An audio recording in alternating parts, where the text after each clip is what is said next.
Penguin Random House Audio presents The Seventh Gate, a Death Gate Novel, Volume 7, by Margaret Weis and Tracy Hickman. Read for you by Fajer Al-Kaisi.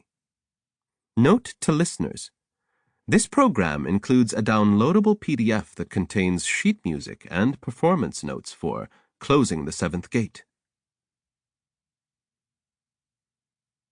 And into that gate they shall enter, and in that house they shall dwell, where there shall be no cloud nor sun, no darkness nor dazzling, but one equal light, no noise nor silence, but one equal music, no fears nor hopes, but one equal possession, no foes nor friends, but one equal communion and identity.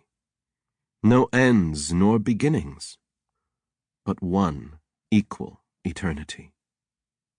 John Donne, 26 Sermons. Chapter 1. Abri, the Labyrinth. Vasu stood on the wall above the gates of the city of Abri, stood silent and thoughtful as the gates boomed shut beneath his feet. It was dawn, which meant in the labyrinth nothing more than a graying of night's black. But this dawn was different than most. It was more glorious than most, and more terrifying. It was brightened by hope, darkened by fear. It was a dawn which saw the city of Abri, in the very center of the labyrinth, still standing, victorious, after a terrible battle with its most implacable enemies.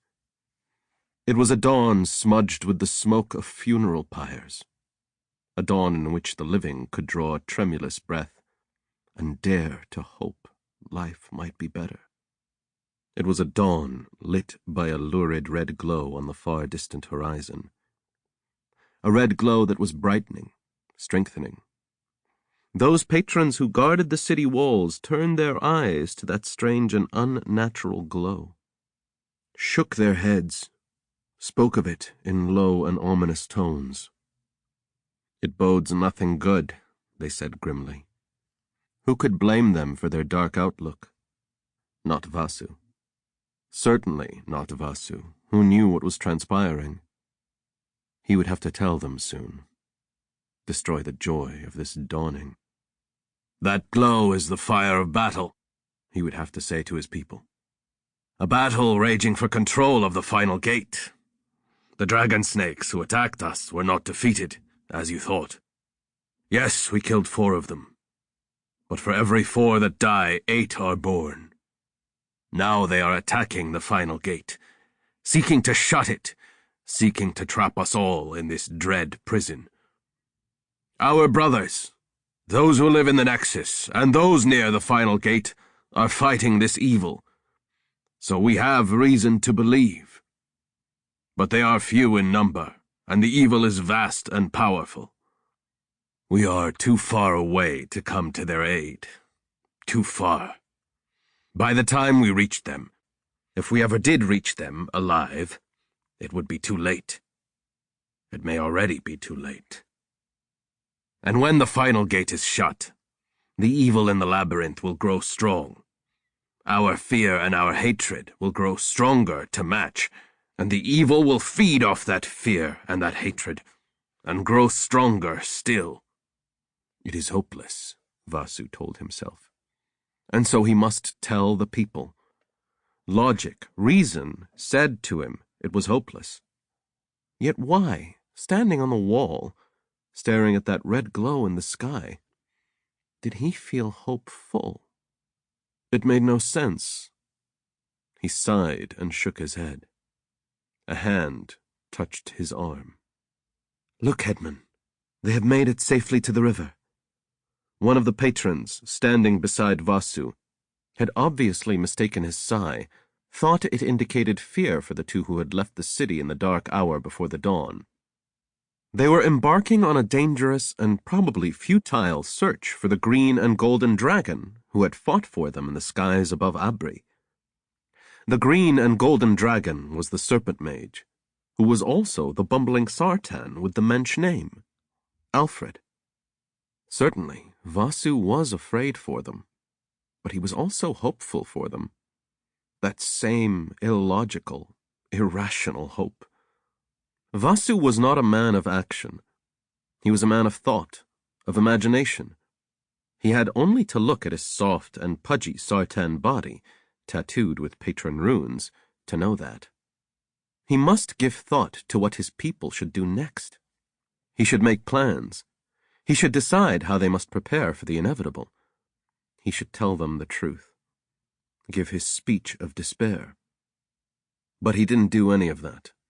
He stood on the walls, watching the mensch known as Hugh the Hand and the patron woman, Marit. He told himself he would never see them again. They were venturing out into the labyrinth. Dangerous at any time, but doubly dangerous now that their defeated enemies skulked about in anger and waited for revenge. The two were going on a foolhardy and hopeless mission. He would never see them again, nor Alfred, the serpent mage, the green and golden dragon, for whom they searched. Vasu stood on the wall and waited, hopefully, for their return. The river of anger, which flowed beneath the city walls of Abri, was frozen. Its water had been frozen by their enemies, by spells cast on it. The hideous dragon snakes had turned the river to ice in order that their troops could cross more easily. Clambering down the rock-strewn sides of the riverbank, Marit smiled grimly. The tactics of her enemy would serve her. There was just one small problem. "You say this was done by magic?" Hugh the Hand, sliding down the bank behind her, skidded to a halt beside the black ice floe. He jabbed at it with the toe of his boot. "How long will the spell last?" That was the problem. "I don't know," Marit was forced to admit. "Yeah," Hugh grunted. "I thought as much. It might end when we're standing in the middle." "It might," Marit shrugged. If that happened, they would be lost. The rushing black water would suck them down, chill their blood, grind their bodies against the sharp rocks, fill their lungs with the black and now blood-tinged water. "There's no other way." Hugh the Hand was looking at her, at the blue sigla tattooed on her body. He meant, of course, her magic. "I might be able to get myself across," she told him. Then again, she might not. She was weakened in body from yesterday's battle, weakened in her spirit from yesterday's confrontation with Lord Tsar. "But I'd never be able to manage you." She set foot on the ice, felt its cold strike through to the very marrow of her bones. Clamping her teeth together to keep them from chattering, she stared at the far shore and said, "Only a short run. It won't take us long." Hugh the Hand said nothing. He was staring, not at the shore, but at the ice. And then Marit remembered.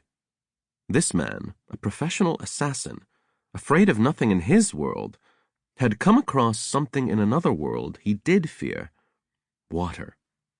"What are you scared of?" Marit jeered, hoping to bolster his courage by shaming him. "You can't die." "I can die," he corrected her. "I just don't stay dead.